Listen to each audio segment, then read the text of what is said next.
And we're live! Oh my god. Attack of the Androids 149. Oh, let me get everything going. Get the little tablet. For this special occasion, I installed a custom soundboard on my NVIDIA Shield, so we're Oh, going to wow. test this. Cool. Yeah, I know. Alright, here we go. For centuries, we've been warned about little green men. Now, they are coming. They're coming for you. Prepare for the attack of the android.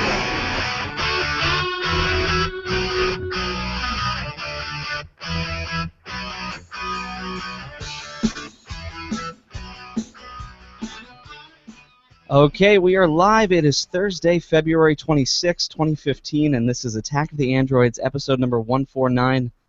I am Eric Finkenbeiner, filling in, taking the reins of Matt Lee, who is, he says he's almost to Billings, Montana, but he's also 5 hours away. I'm not really sure how that works.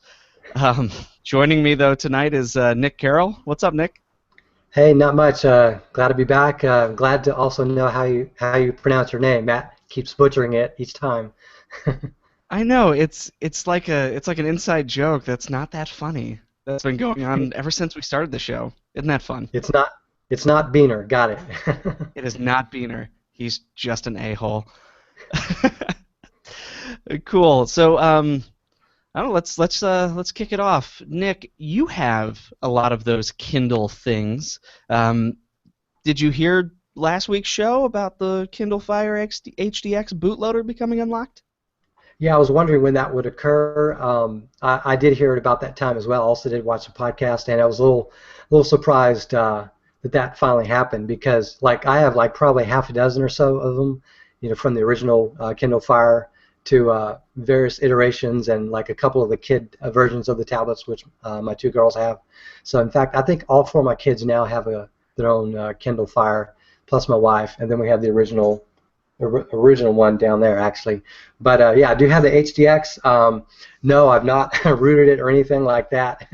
But it is kind of cool to see that because like when I was in the market for an Android tablet in the very beginning, or for me at least around the time the Nexus 7 came out, or just before that, I was interested in getting a Kindle Fire for myself. I had Android smartphones, and I was used to the stock Android experience or a lightly scanned Android experience. So I was kind of used to that, so I wanted a tablet that would have that. But the Nook tablet that I bought didn't have that functionality. And in fact, the one that we bought was previously owned, wasn't properly deregistered. So I was going to try to root and ROM that. But my wife was convincing me to try to get a Kindle tablet of my own. But I went to Google's website, just google.com, and a little advertisement came up for the Nexus 7. And that's basically where I've gone since. But I've always considered getting a Kindle Fire for myself, but its stock skin has always made me not interested in the product. So I'm glad to hear that now it's an option even on their more recent tablets. So Well, and the price point is pretty good. I'm a fan of the Nexus tablets, and the Nexus 7 has traditionally been pretty affordable. You can get good deals on them now if you're watching, yeah, like Android deal sites. But this thing, I think the HDX, the cheapest one is like 159 or something. So it's actually not that expensive if you wanted to get something simple. yeah, it's pretty decent screen, pretty good processor, and it's still pretty zippy. My wife basically uses it, for the most part, so I don't deal with it a lot. But I do think outside of the Amazon's stock interface, I think what is it called? Fire. What is it called? I can't remember what it's called, but Fire Fire OS. Yeah, thank you. Don't know why I couldn't think of the word OS for operating system, but He's yeah, a tech guy, folks. yeah. There you go. So, but yeah, everything outside of the user interface is pretty cool, and I would have one myself had I not steered towards Nexus, and if ROMs were more available to it. So I'm glad to see that that's now an option. So What I think is really cool. We did this like the bootloader unlock had just come out, I think like right before the show last week, or it had just been announced. Um, So I went to I should have taken a screenshot. I went to to like the Android development forum, and there's like one or two things. It wasn't crazy. If you go there now on XDA, there are 2 pages of stuff now. Like you just see, there's like maybe one thing here from December, one thing there from December, but then you hit this point, and all of a sudden it's like toolkit, ROM, Yeah. ROM, toolkit. Yeah. Change the partition size, twerk, flashable, all that stuff. Yeah. Looking at it now, it's pretty cool. I think it's great. Like I highly encourage you to like do this and just Yeah. see how it works, Nick. Yeah. Be See if cool. it becomes more usable, Yeah. like the Android Nexus. Well, that's nice. I don't know, man. What do you want to talk about next? We got Pebble, we got Nexus 6, Android 5.1. What do you think? Actually, I would like to talk about the Pebble because this right now with the new product that they're announcing and put on Kickstarter. This is actually the first Pebble I would actually consider getting myself because it's now in color. So and it actually looks pretty nice too, and it's much slimmer than the original model. It looks a little childish, you might say, but it still looks pretty cool, and I like the interface itself that they've been showing. And this is something they've been having in development, for months. But they just announced it on Kickstarter, and it smashed some Kickstarter goals, and it's like the last I saw was like over 7 million, and that was like yesterday, maybe it was the day before, I can't remember, but Yeah, it's it's pretty been cool. live for 2 days, Yeah. so it has 28 days to go, and they are already over $10.5 million. Wow. And the cool thing about this, well, there's a few cool things about it, but let me start with what I think are cool. So, first of all, this isn't like just some company you've never heard of. This is Pebble essentially, and they've already established on previous Kickstarters that their smartwatches are pretty good, and then they've come to market with them and they've advanced them, and they've come out with their own, app store, and the product has evolved, and they've even come out with the steel version and different, you know, what do you call it, wrist straps, whatever, and it's evolved as a product, and it looks better, and this is yet another evolution. It's going in a slightly different direction in terms of the look, but no doubt you could put, different, straps on them, and they'll come out with new versions over time. But they have a proven track record of producing these, and it's kind of cool that they're kind of showing how much what do you call it, how much popularity they still have today by just throwing it out on Kickstarter and boom, it blows up like this. So it was a gamble. It could have bombed, but it worked out really well for them. The one thing though that I'm looking at, because I've owned both of the Previous original ones. Pebbles, Yeah. yeah, like the Kickstarter edition and the Steel. Um, if you compare it to other smartwatches out there, it doesn't have any of the sensors that they do. Heart monitors, like it may have an accelerometer. I was trying to look through here and see if that was the case. Yeah, it's got a lower res But interface. It's black and white, but it is cheaper, and it is its own product, and it's also compatible with iOS and Android. So that's pretty cool. yeah, and I had a lot of problems with the Pebble, like the Bluetooth pairing stuff was Yeah, just kind of off.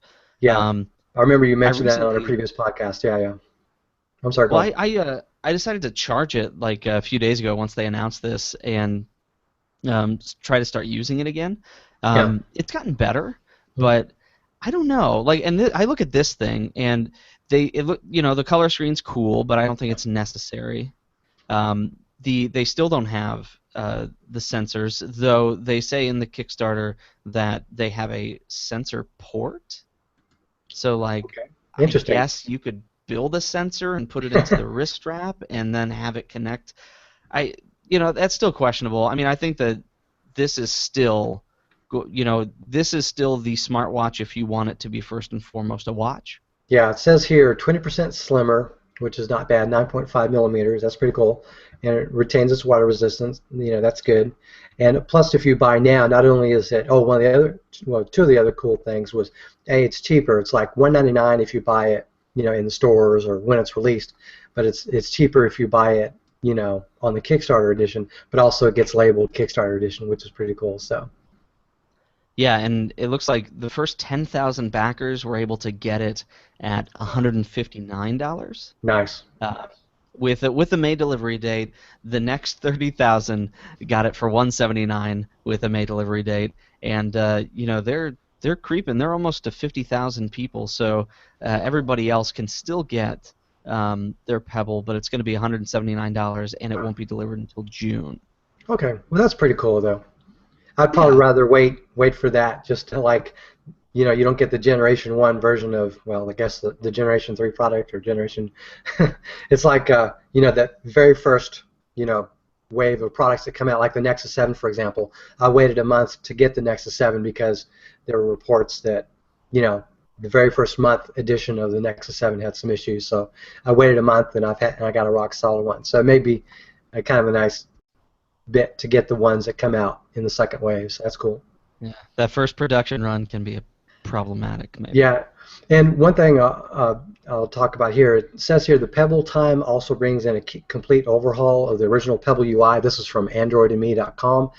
I wonder if that means that like existing Pebble smartwatches will also get this interface, or if it is only limited to the new version. I wonder how that works, like how technologically advances the new operating system, can the older hardware run it?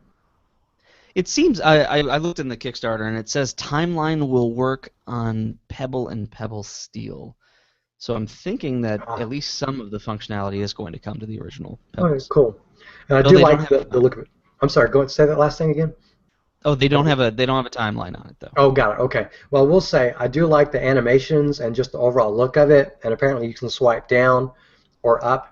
Kind of like Android Wear to some extent, but you can actually more like Google Glass, I guess, and you have more experience with that. But you can just go up and down, and so that's cool. Yeah, I'm still not sold completely on the look. It kind of looks a little kiddish to me, especially like if you like the original Pebble. I kind of understand, it was the Yeah. first gen product and it looked a little goofy. Yeah. But I mean, they went to the Steel and it looked like a nice watch. Yes. And now it's sort of, maybe this is going for the more casual crowd, but Yeah. it feels like it's a little bit of a step back Well, design-wise. the combination of the look of the smartwatch itself plus the look of the operating system, I think it's consistent with each other, but I do think, in a sense, it looks childish, but I do think they will, as they've proven before with the Pebble Steel, they'll iterate on this, come out with another version that's maybe more serious, and maybe they'll even put that on Kickstarter.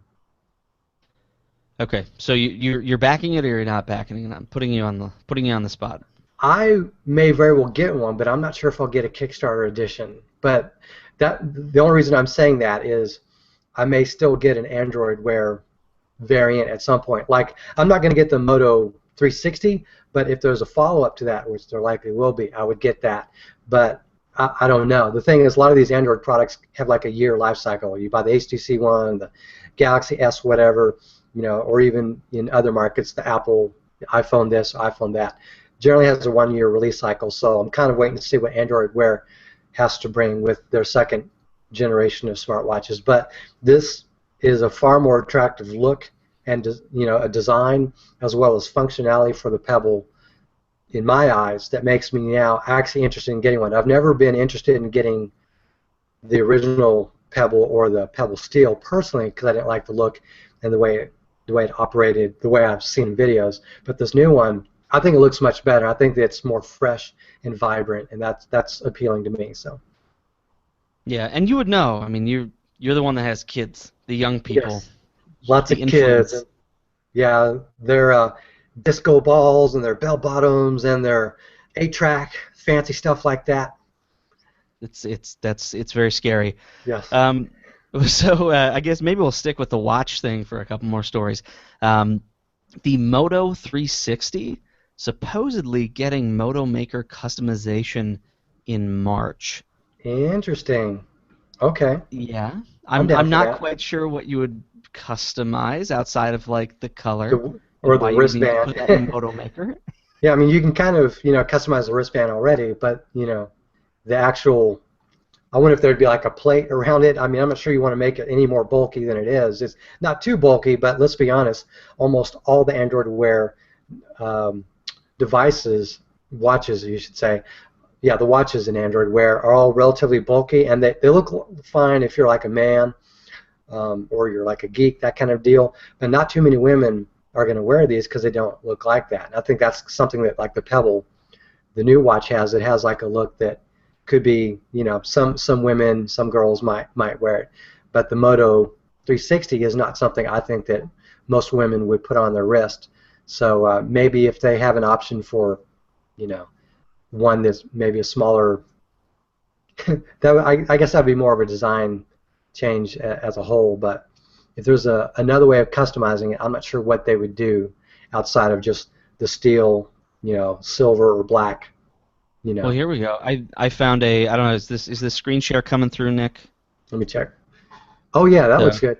Yeah. Yeah, See so that? this is a screenshot, and this came from Wired, so it looks like you'll be able to customize the housing, Housing, got it. the band. And the face. That's cool. Yeah, I mean that's okay. And Okay, maybe by watch face they mean this, that like makes the color around. Yeah, that makes sense to me. Okay, that looks pretty good. And I think that's something they should focus on. That's certainly consistent with their design philosophy and what they've done, with their other products. Particularly the Moto X. The two generations of that. But I do think that them, like other companies like Samsung and LG, etc., Sony, should come out with a feminine version of these watches to appeal to really the other half of the population. They deserve that too. So. Yeah, and maybe that's the future. I highly doubt it that they will. That there's going to be a moto maker to make it less bulky, but yeah, who knows? Speaking, you know what? This might be a good time to segue. So Motorola's design choices. Did you hear about the interview with Johnny Ive and sort of the back and forth between Motorola and them?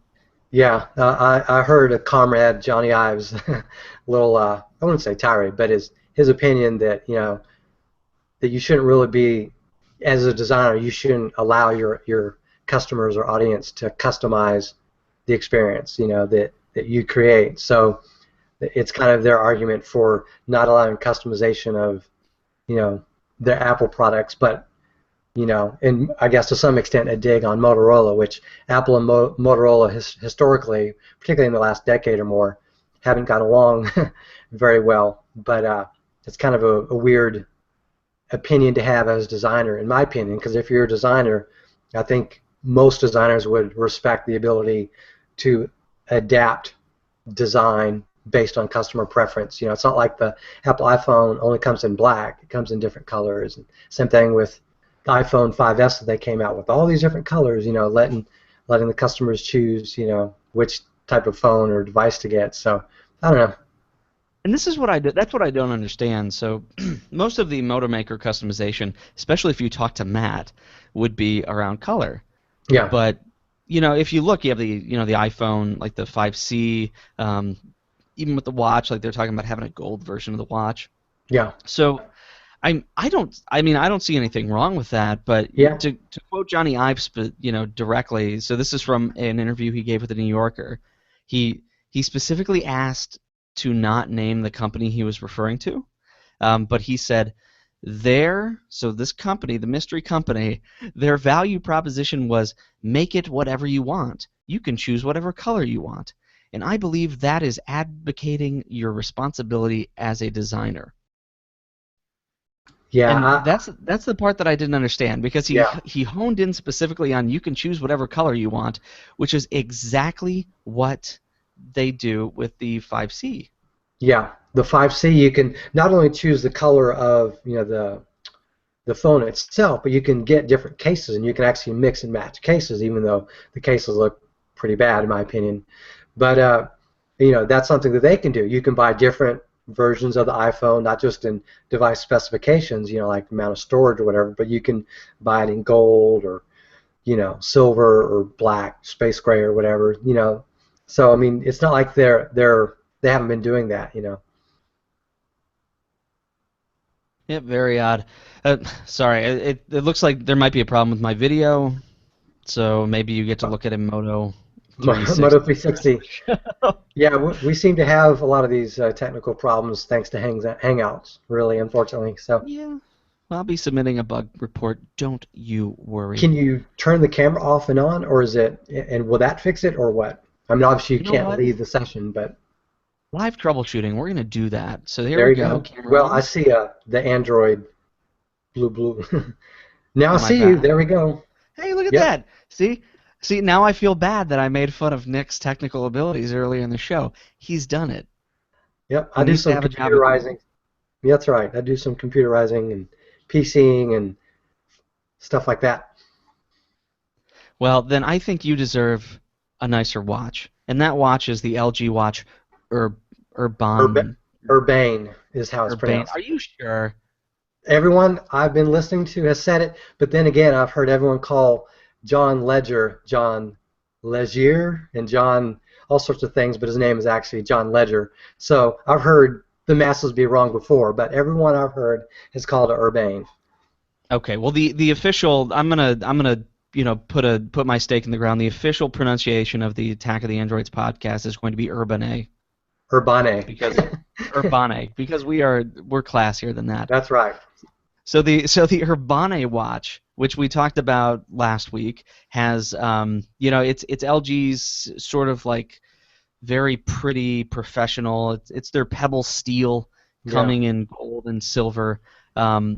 So that has been, I guess, officially announced with a price point of £299. So that's like $462. Yeah. Ooh, what do you think, Nick? How about It, that price point? it's definitely on the more glamour side, but to be honest, that's what you need to do. If you're going to go into this game as some sort of a watchmaker, Rolex doesn't just make one watch. A lot of these other companies don't just make one watch. They have different variations they sell, over time. And we're seeing what looks like to be honestly a very attractive watch here, and obviously for a premium. So yeah, that looks great. I actually like it. I think it's a stark contrast to was it the G Watch R, which in my opinion didn't look good at all, even though it had a round display. I thought the display size was good if you're going to have like a female, a feminine version of that watch, but I didn't like the overall look of it. And this actually turns that on its ear, and it makes it look much better in my opinion. What? I think the LG, like the G Watch R, was more of the like I don't know, like I would think like the outdoorsy type. Yeah, Like it looked the very sport. sporty. Yeah. Yeah, like Now, a sporty version. like I have the screen share going like that looks like a nice professional watch. Like dude's got cufflinks. It's Yeah, nice. yeah, Now I will say though, like the champagne color and yes, contrasted with this, they look different. yeah, they Like do. they look Now, wouldn't they have markedly different. different bodies or different? What do they call it on the moto site? Anyways, chassis or whatever you call that.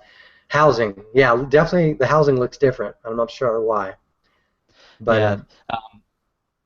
So like I look at that and that sort of concerns me, but that price point though is way too high. You can get a yes, nice phone for that. There are a lot of things and it seems a little odd too.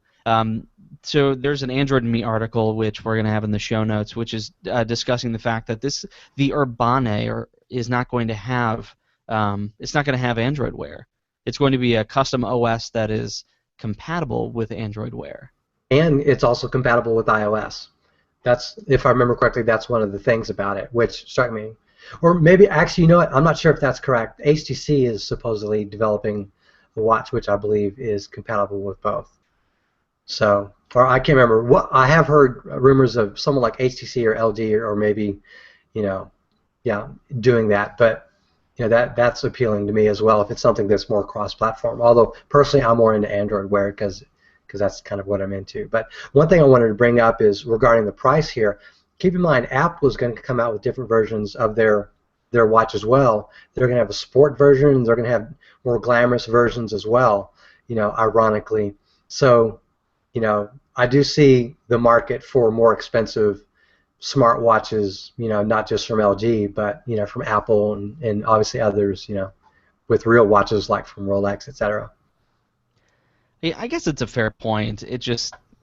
I don't know. Like it doesn't quite hit the mark with me on the price point at this point. And I don't think most like Apple still has this mind share.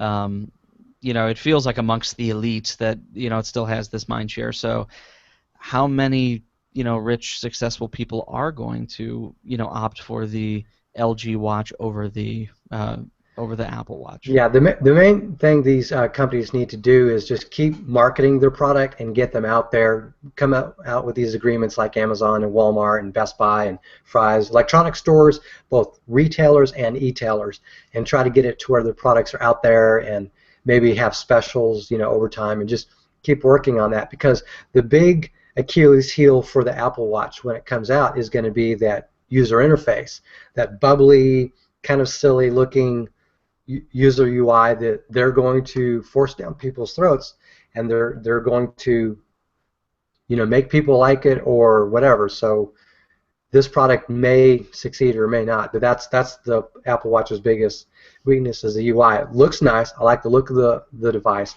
but it's going to be expensive, and we'll see how that goes. Yeah, I'm not sold on the interface of the iOS watch. It seems it doesn't seem as simple. And I remember when it was first shown off, it seemed like other people were feeling the same way. Like the interface didn't quite click. It might be something that you have to sort of do in person, like you have to hands on, and maybe it clicks then. But yeah, I mean, it'll definitely have the market presence, but whether or not it'll be successful or bomb, like the Amazon Fire Phone, the big thing that killed that, was its price, but they could have changed it around if they had released it for a much lower price and still try to do much of the same thing. So they took their Kindle Fire approach to the Fire Phone. Maybe it would have done well for them. And my biggest concern here for Apple is that this may, to some extent, bomb simply because of the user interface. It's such a drastic change, and I'm not sure how intuitive it's going to be, but we'll see. Well, one last thing before we get off this watch train. The Urbane will have LTE, NFC. So maybe there's going to be two versions. So there's going to be the non-LTE and the LTE version, which is going to have LTE and NFC and a bigger battery. So, and if you look at the photo, which I'm scared to screen share again, you like. And I actually, you know what? That's probably the difference. So we saw like the nice version, which is probably like the regular one. Yeah. But the LTE version, that area, the chassis, if you will, you can see a little dot for a microphone, and then a little dot and like a little like speaker. So maybe you can make phone calls and you can talk into your watch like you're some secret agent or something. Yeah. Interesting. Yeah. Yeah, that is right. So Nick, you have kids. We discussed it earlier. What do you think about YouTube Kids? Have you already installed it on all of your devices? Actually, no, because even though my youngest kids, I could probably get them to use it, I think YouTube as a product is so entrenched that it's going to be hard to have people use the YouTube Kids app. So, in fact, I'm not absolutely sure if it's a separate app itself or if it's like something that's built into the YouTube player. But you would have to, if you're going to use it, you would have to, like, let's say you have a smartphone and you have the app loaded, you'd really have to pin that app, for a kid to be stuck using it, because otherwise they could just, tab out of it, or what do we call it? And it is a separate app. It's a completely separate app, and you'll be able to have your own like little rules. Some of the basics of it is that it's it gives the kids access to a particular set of content. It sounds like they've gathered all this stuff that they know is kid safe, and they've given that app access to it. It's locked into landscape mode, which I guess that kind of makes sense. Every time I see a kid with their tablet, it is in landscape mode unless they're playing a game. And it has parental controls. Now, if the Android Central article says that they're not that, but I mean, one thing which I have friends that have kids, and it sounds like they have these limits. Like you can use the tablet for an hour, and then you're not allowed to use it anymore. So you can do that in the app. You can say, okay, you can watch YouTube for up to 2 hours, and then it is locked out, and mommy and daddy got to go in there and and unlock it for them. Yeah, from what I saw, the unlock, to unlock it, you put in like a 4-digit code or whatever, but it looks like it actually has the words spelled out of like 1, 2, 3, and 4, like spelled out as words above it. So this may be for like really young kids. I saw that on All About Android, that they were showing it and they were putting in a pin. And it was like 1, 2, 3, 4 or whatever, but you could see the words 1, 2, 3, 4 is the pin that's needed. So I wonder if that's by design or if that was just, something there. I'm not sure. I haven't actually played with the app myself. I'm not personally interested in it, and even though I have 2 girls that are 10 and 8 respectively, they're watching all the regular YouTube content, and I wonder if the amount of content that's actually just limited to YouTube Kids is too finite to where. Well, this has to be for younger kids. I mean, what Yeah. you just pointed out, how it Yeah. says for the lock. Okay, please press 3, 4. Like, my God, this has to be for like young kids. Yeah, I mean, I'm sure there's, whoever replies, there can't be any foul language, there can't be, like, probably not even like zombie games. It's probably like, your Mario-esque 2D side scrollers or whatever. I don't know. Well, just for Minecraft, I guess. videos. So maybe you Just for can videos. only watch Minecraft videos. Yeah. Well, that's cool. I'm gonna have to. I got a friend. He's got younger kids, and it sounds like they only watch Minecraft videos. So I may need to have him experiment for the show. Yeah. And My 2 let us girls know how watch it that, is. but I mean, they're on computers a lot, and they do have like Kindle tablets, but this app I'm sure is not on there. You'd probably have to find it and sideload it, so yeah. I probably would not be able to experiment much with it. Like, I would have to play around with it, but I don't have any devices, Maybe if I root and ROM this HDX, I could put it on there for them, but I don't know. Yeah, I'd be careful. Next thing you know, you can't watch anything on your tablet except for little kid shows. That's right. So MB in the chat is saying that the internet, according to the mind of the internet, that this is targeted for kids 4 and older. So yeah, that's pretty young. Pretty young. Okay. Well, Android 5.1 is that's all a buzz now. We started seeing little leaks here and there, and now it turns out that the Verizon Nexus 6 might be launching with it on March 12th. Well, that's pretty cool. Yeah, and The I wish only that Matt were here. Yeah, Go the only downside is it's taken them months to get the Nexus 6 actually out as a product. AT&T and Sprint and T-Mobile had it out relatively quickly after release, if not by release. It was like real close. And Verizon, they're just like half-stepping. I don't know. Do you think that that this was ready earlier and that they just wanted to have something big to go with the launch? Yeah, I think so. Because even though they have a real good relationship with Motorola, but they have not still demonstrated a good relationship with Google, even though they're now selling Nexus phones that are going to be pretty close to stock. So the article is saying that it's going to feature advanced calling, which I don't know what that is, and voice over LTE support. Yeah, I was wondering if it was related to that VoLTE, but I think you pretty much have to be on their network and have a phone that supports that to only talk with other people on the network with a phone that supports that. I think that's the downside of VoLTE, if I remember correctly. And I'm looking through the article. It looks like there's a little toggle from the settings menu, so it looks like maybe that advanced calling voice over LTE is one and the same thing. Yeah, I mean that's cool. I'm happy that Verizon people, like Matt, can finally have access to a Nexus 6. Yeah. I mean, if because I can tell you from having the Motorola X, like this is a nice phone. Yes. Yeah, in other markets, the Nexus 6 is going to be sold as the Motorola X Pro, like in China or wherever, whatever Lenovo is taking it. They're taking it to other markets in Asia, but they're going to sell it as a Moto X Pro. And it's going to be the same Nexus you have, but it's going to obviously be slightly customized, with their skin, etc. So. Oh, great. I can't wait to see the Lenovo skin. This might be the last time I buy a Motorola if they start screwing with stuff. Oh yeah, like you've heard about the whole Superfish thing on the Lenovo Windows laptops that were sold like late last year. Yeah.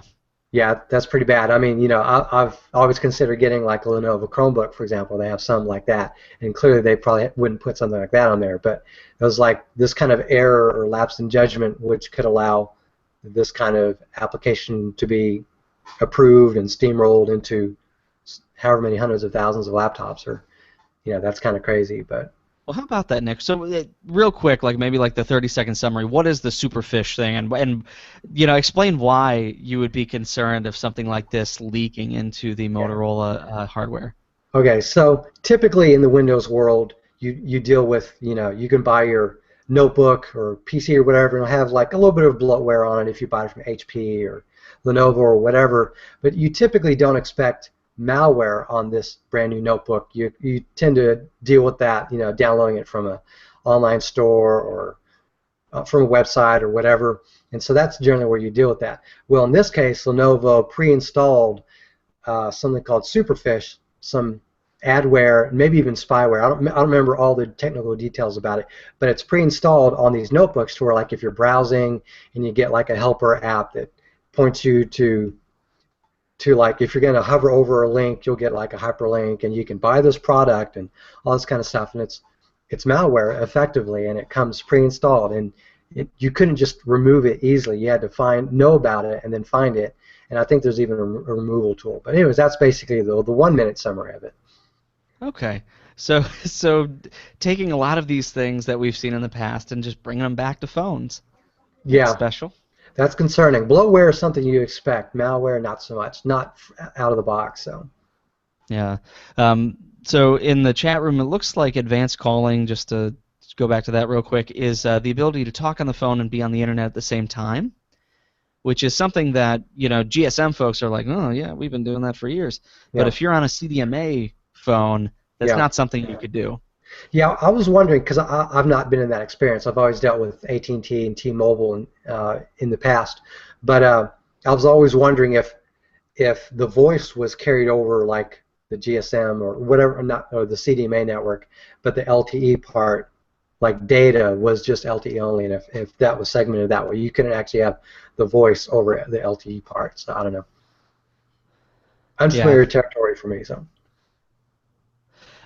So Android, since we're talking about the Nexus 6 with Android 5.1, XDA has a list of what is supposed to change in 5.1.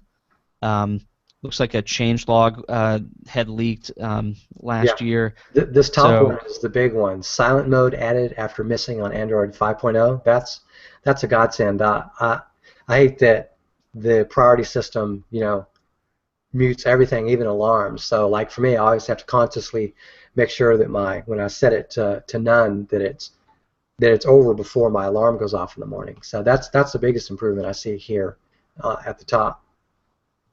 Well, and I mean also like some stuff, like system stuff, stability, RAM management.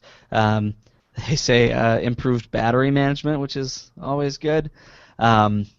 Excessive consumption of network devices when Wi-Fi when used Wi-Fi. I'm not sure what that. I mean, it's taking up too much data when you're on Wi-Fi. Yeah, I'll be honest. I haven't really noticed these other issues.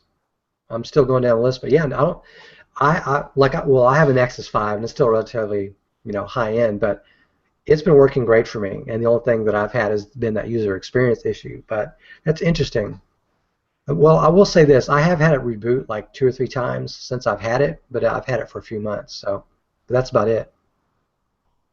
Well, it looks like also, I mean, these are a lot of system improvements, but it appears that they will also be doing some toggle changes. So we'll do that screen share again, and if you look at go full screen.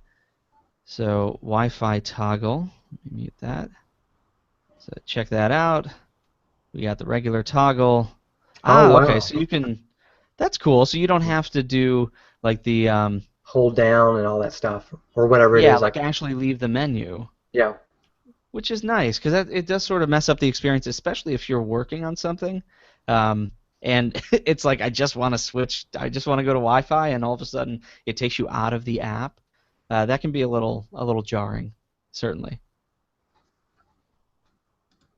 Okay, let me get back here. That's pretty cool. The only issue is, 5.1 is only going to be available to like a very small percentage of people initially, Nexus owners essentially, and maybe the Moto X, and then eventually you'll see these other carriers come out with, they'll get this update as well, but with their own skins. I'm not sure how compatible or compliant it'll be with that, or even if you'll notice, LG or Samsung or Oppo or whatever.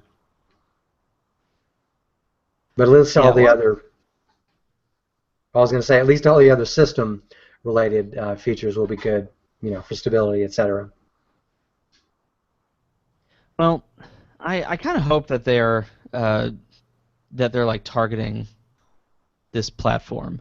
Um, like it. But what I mean by that is that this has been in the pipeline for a while, and since a lot of this does have to do with since a lot of it does have to do with stability and things, maybe we haven't seen 5 come out to a lot of devices because they were waiting for 5.1.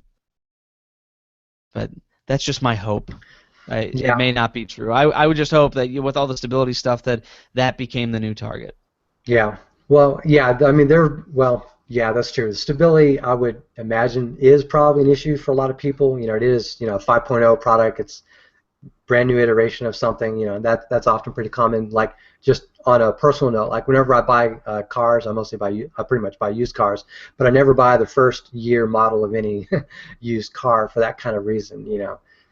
So that makes sense to me that some carriers, for example, or other places may not put, manufacturers, OEMs may not put the latest version of Android on the phone. They want a quality assurance, quality check it, etc. And I mean, it's some dangerous stuff if we're looking at like issues with wireless connections, excessive consumption of data, which I granted it was only on Wi-Fi, but yeah, I mean, it's a little concerning. I can imagine why they might have problems with that. Yeah, Um, for me, I'm somewhat isolated in the sense that, spend bulk of my time at the house or at work, and I'm not out as much, so I've always got, the ability to charge it like wirelessly at work or through a wire at home. So I probably haven't been in the position to experience like battery drain, excessive battery drain. I don't think I would notice, excessive network utilization on Wi-Fi. So that those kind of things I wouldn't personally notice. So. okay.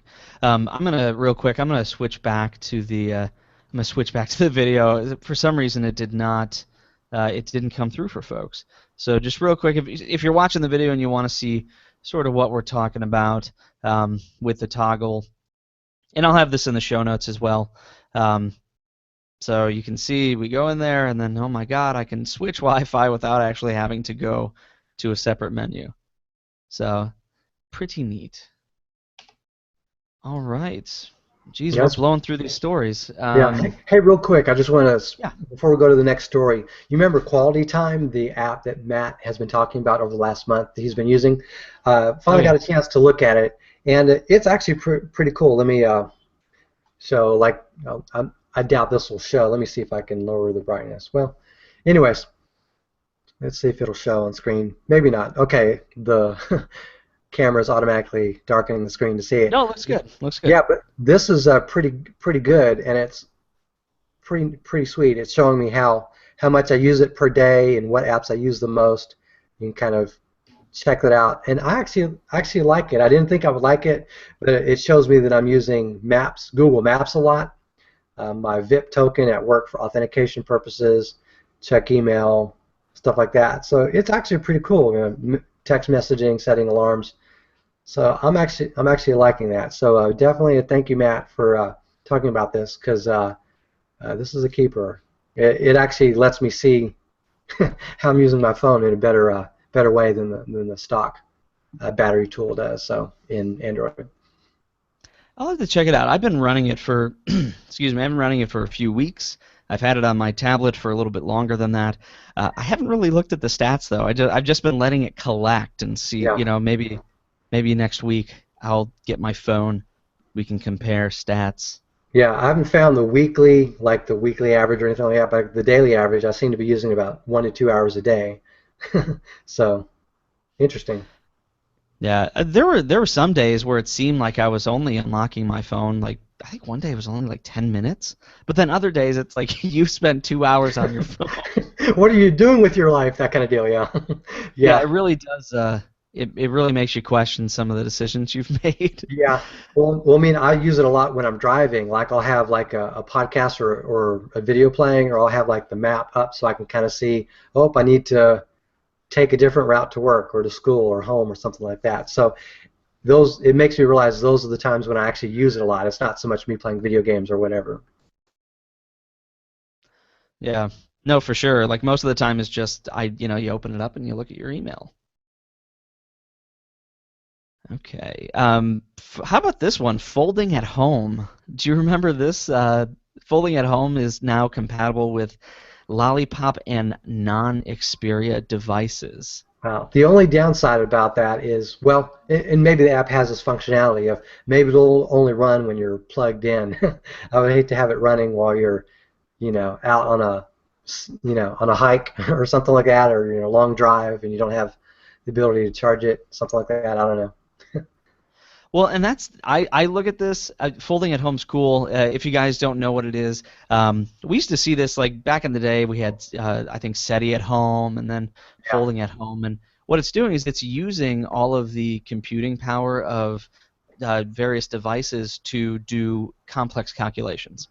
I think there's Um, something like that for the Genome Project or something like that. But yeah, this kind of technology has been used in the past for different things. Finding life in outer space and stuff like that, solving cancer, that kind of deal. So, and if I remember right, like this is looking at how like different proteins fold. And hmm, that's why they call it folding at home. It's so that way researchers can, they can sort of get a database of all these different variations of proteins. Holy crap! MB in the chat saying he still runs SETI at home. I I didn't think that was even available anymore. Um, so what it's doing is it's using your computing power when you're not. The problem I see with that is battery drain. Like if you're maybe you can set you can set in here, it shows in the screenshots um, when you want it to calculate. So I guess you could do this like in the middle of the night when you're not using it. But I could just see like you plug your phone into the charger at night, you wake up the next morning and you just haven't charged it at all because it's been using all this computing power. yeah, the interesting thing to me is it's made by Sony. This app is a Sony app. That's pretty cool. I would not have expected that from them as a company. But then again, I wouldn't expect life insurance. They sell that in Japan. So Sony is kind of a multifaceted company, you might say. Yeah, it's Sony in cooperation and conjunction with Stanford University. Nice. Um, and I believe that it was originally Sony, if I remember correctly, because this was available on the PS3. Oh wow. Oh, that's So pretty smart. Yeah. yeah, because it had the PS3. It the PS3 was one of those things that was like the hardware was lauded. You have a cell processor. Like it didn't end up being as impactful as I think people would have liked. Yeah. But that's where folding at home came from. Was they said, well, you have this cell processor, you might as well do something with it when you're not gaming. Yeah, there was a data center company that would build stacks of PS3s and use them for, I guess, hosting. So that's interesting. Or doing some sort of computational work. I doubt they were doing web hosting, but maybe I don't know. That I was never really interested in that. But yeah, it does seem like the PS3 was a bit of a waste in terms of the power it did have to some extent that wasn't fully utilized in games for many years. So Yeah. And I just did some googling. On the PS3 version of this, they logged over 100 million hours of computation. that's pretty So cool. that's crazy. Um, yeah, And it's important. Aliens are cool. I Yeah. like aliens, but this is the sort of stuff that's going to help us, Yeah, the whole curing live longer. cancer and stuff. Yeah. No, whatever the detractors say, it's a good thing. That's right. Okay, we'll wrap this up. Just a couple more stories. Sponsored apps soon to be listed on Google Play. What do you think about this, Nick? Yeah, this is actually news to me. I guess it's not surprising. I mean, let's be honest, Google doesn't make all their money, the bulk of their money from Android or their App Store or anything like that. They make the bulk of it through ads and things of that nature. And this is right up their alley. So realistically, it's not shocking. It's surprising to me because I wasn't expecting it, but it's not shocking because it is up their alley. So, they do have sponsored ads. Whenever you do a search for Google, generally the top results and many results on the page tend to be sponsored ads. So when you watch YouTube, when you see ads before or maybe during the video. So yeah, not surprising too much really.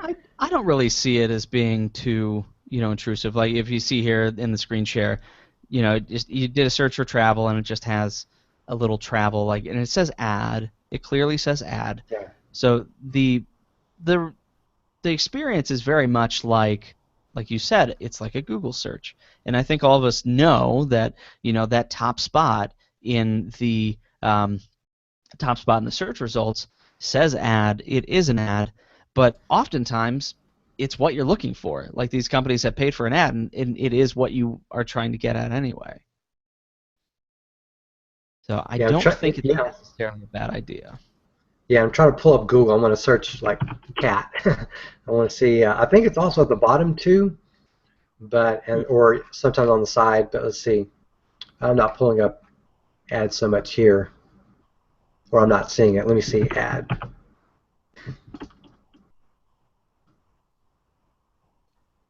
Anyways, so okay, sorry, experiment failed. No. I thought I would catch some ads there. So. See, you've just proved that the ads are actually not that bad. Yeah. And I have to say though too, like if you're an app developer, I can totally see where this is a cool thing because you can get buried under all of the if you have an app that is uses a very common keyword, you can get buried under years and years and years of apps that have not been updated, that are not. Like Google's good about sort of popping the relevant ones to the top, but if you haven't been around a lot, it's kind of hard to get that momentum to push you up in the search results. Okay, so here's what I did. Instead of using a keyword like cat, I used a keyword like Ford. We've got Ford.com and Planet Ford, and so yeah, now I'm getting my ads. So if you search for something that's marketable or something that's more likely that a company might make an ad for, you will more likely see ads on there. So yeah, I'm not too surprised. And I'll just say this, in defense of ads, like I personally don't mind ads that much. We're all kind of, many of us grew up on ads just from television sets, stuff like that. But like this Nexus 7, I wouldn't have known about it had I not gone to Google.com, and then a little advertisement. It basically literally just popped up on Google.com. Nexus 7, like what? Click on it, and sure enough, I bought it. So ads work. Ads do work, and Google's an ad company, so if it's gonna work, they're gonna make it work. And try to make money off of it. That's which right. Actually they do. So last story, we have Google wins dismissal in a lawsuit over Android app limits. So Reuters is reporting that a federal judge on Friday dismissed a lawsuit accusing Google of harming smartphone buyers by forcing handset makers to use handset makers that use Android to make the search engine's own applications the default option. So this was out of I believe it was California. Yeah, San Jose, California is where the court case was being run. I have to say, I kind of like if you think about how Android works, and if you read like some of the stuff, from Cyanogen and those folks, Google has a program, not like an app, but they have a program like an approval program where let's say you're making a smartphone, and you can take it through that program, and you can become like Google certified, and that's how you get the Google apps on the device, because it's a big selling point. But apparently these folks thought that it was anti-competitive, which, I mean, I can kind of understand, if not for the fact that, the Android open source project is not owned by Google. Yeah. They're the biggest contributor, but like I can buy, I could take some cheap hardware from China and I could put Android on it if I wanted to, Yeah. and that would be fine. Yeah, and you can actually sideload the Google apps that you need to as well. But the thing here is, Android, you can, like Nokia, or Nokia as they say, they had their own Nokia. They had their own Android phone, but it was AOSP, and they put their own app store and all that kind of stuff.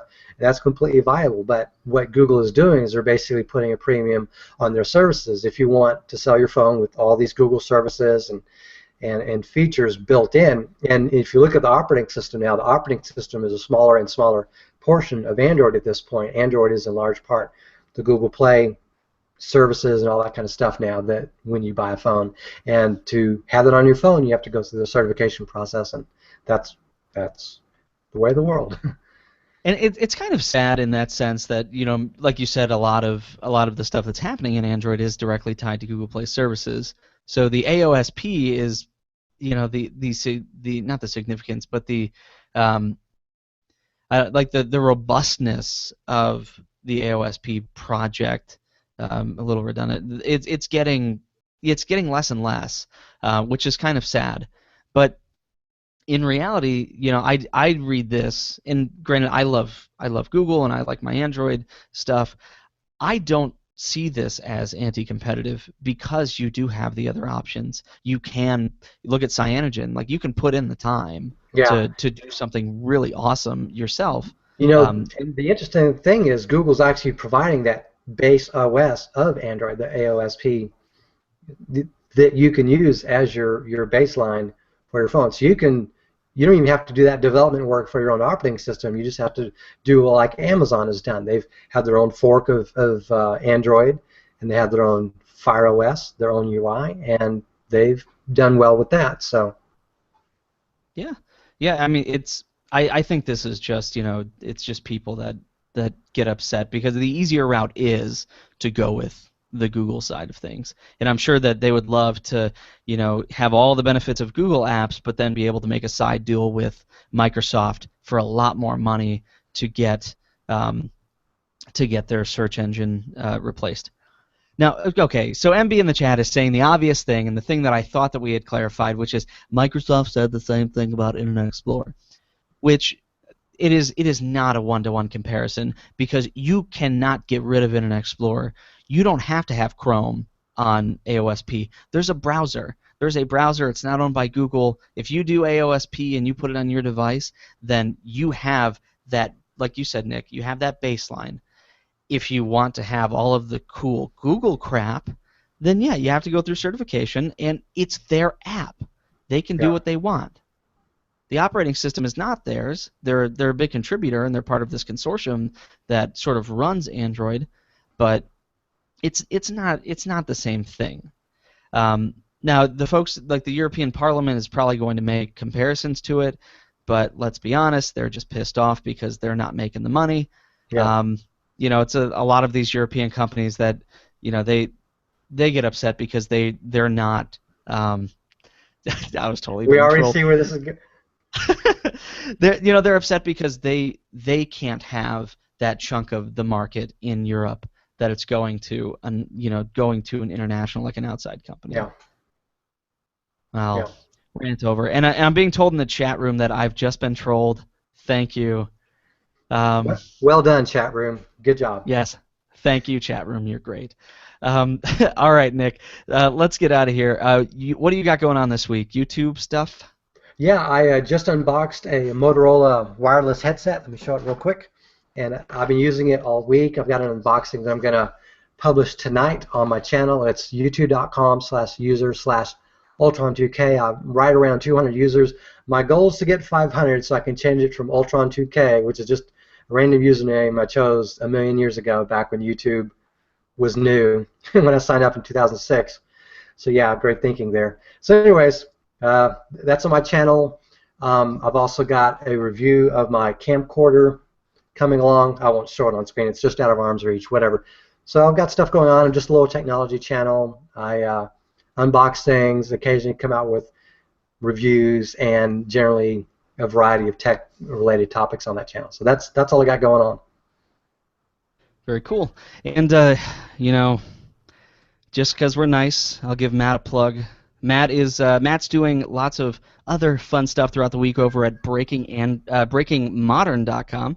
He's doing the Breaking Android weekly video show. If you haven't checked it out, it's just like 2 or 3 minutes of Android news, little bite-sized morsels. It's pretty cool, so you should definitely go to breakingmodern.com and look at the videos. Yeah, one of the things I like about breakingmodern.com is, you know, they have a variety of tech shows or tech like news bits that are coming out over time, and Matt does a pretty good synopsis of Android events like 2 or 3 times a week on there. They're usually like 2 or 3 minutes, so it's pretty cool. Definitely. And if you want to see what I'm up to throughout the week, you can follow me on Twitter. I am at MyBrothersChad, or you can check me out on the Google Plus, where I am there. I am plus Eric Finkenbeiner, not Eric Finkenbeiner, as some might say. Very cool. All right, I think that's it for us. Thanks for coming out. If you want to see other stuff that's going on, you can check out the Google Plus community. We're on Facebook. We're on Twitter. Go ahead and subscribe. We have a YouTube channel. We're on iTunes. You can write us a review there. Tell a friend. And if you'd like to email us, you can email us at show@attackoftheandroids.com. Leave us a message at 406-204-4687, or just join us live, because we are live every Thursday at 8 p.m. Eastern Time. We got a chat room over at www.attackoftheandroids.com/live, and you can also just go to Freenode on IRC. We are irc.freenode.net, #AOTA. It's been a pleasure, and I will see you next week, Nick. Bye-bye. Bye-bye. Have a good one.